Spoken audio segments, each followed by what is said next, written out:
Assalamualaikum warahmatullahi wabarakatuh.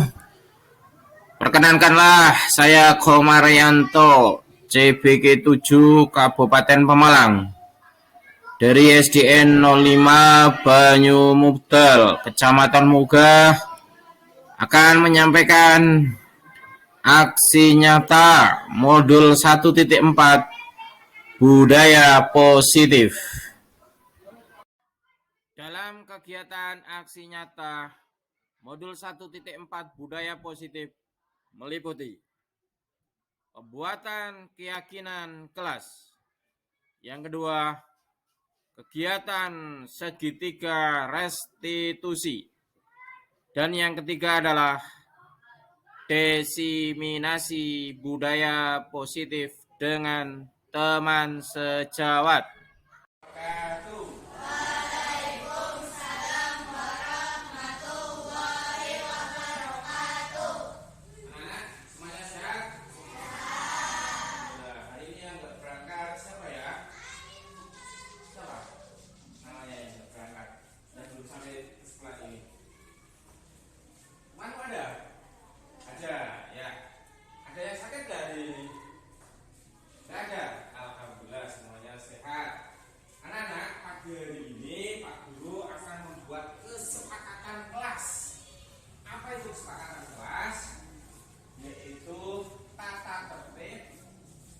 Yang kamu buat sendiri berdasarkan kemauan kamu.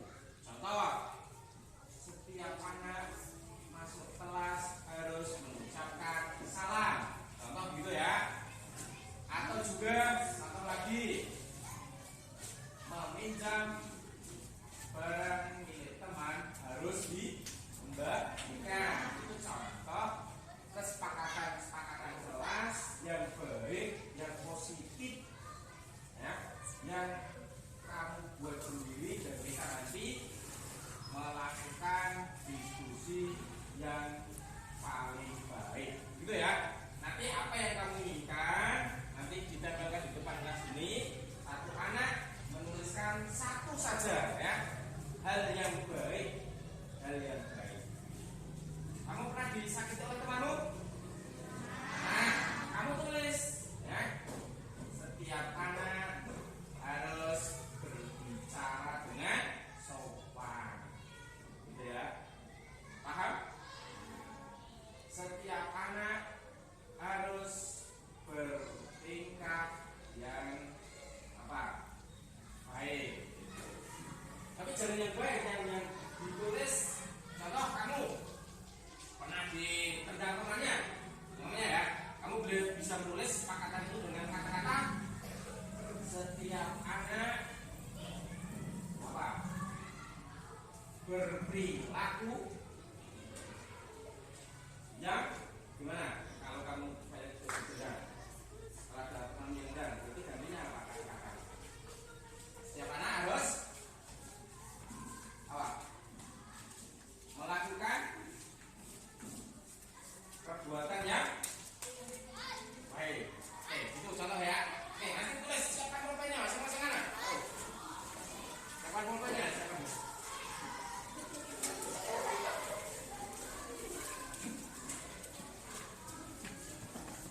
Ayo ya dokter, ya banyak baru datang langsung, yang baru datang.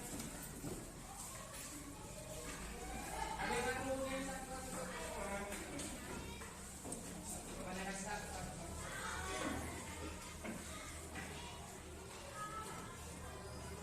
Maju aja.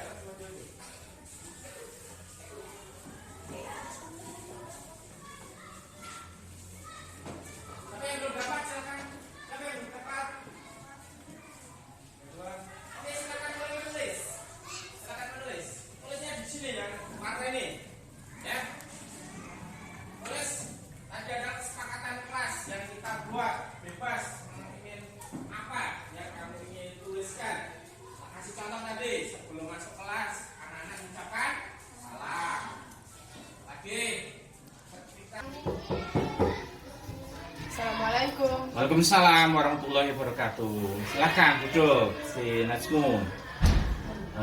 Pak Guru mengambil kamu ke sini. Tentu kamu tahu Apa alasan Pak Guru memanggil kamu ke sini? Ya Pak, saya tahu saya telah berkata kasar kepada Soleha. Ya, bagus.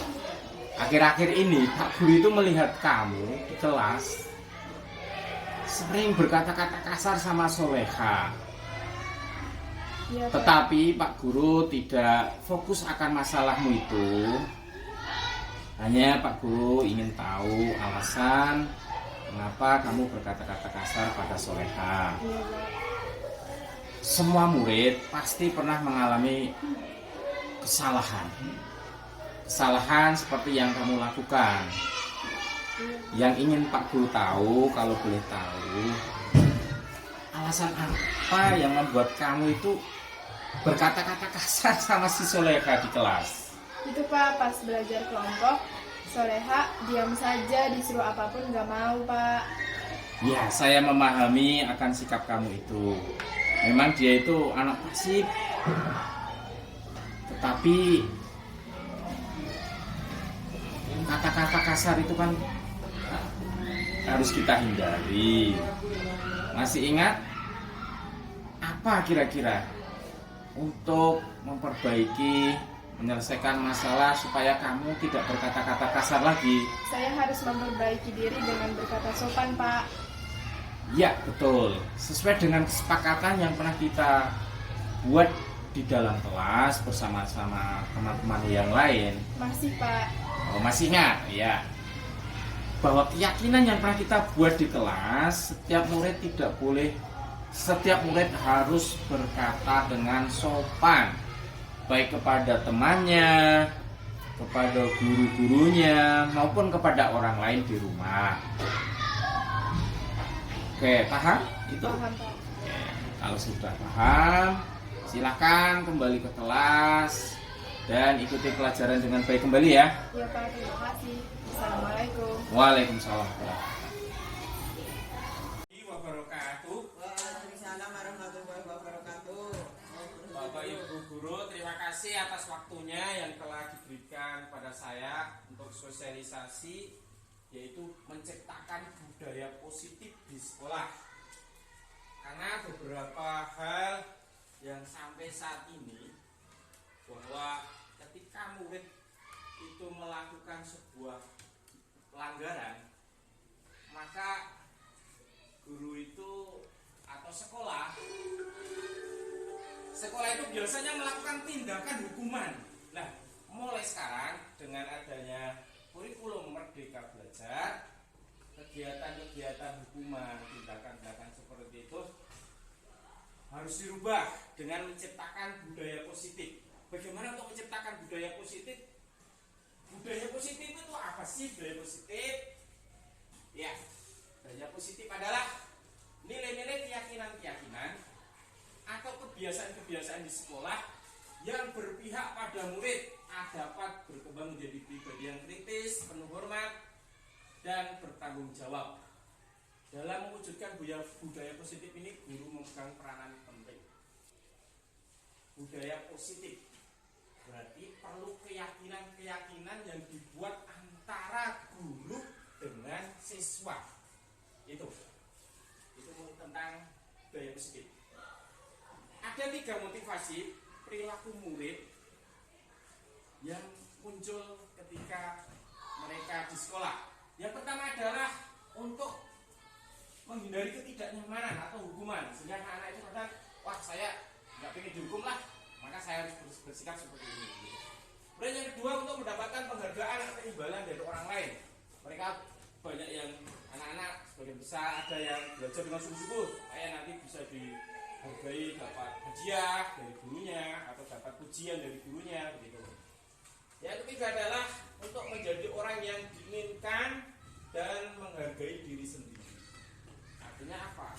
Anak itu ada yang anak itu suka mencontoh orang lain, sehingga disebut orang yang diinginkan dan menghargai diri sendiri dengan nilai-nilai yang mereka percayai. Itu 3 motivasi perilaku murid.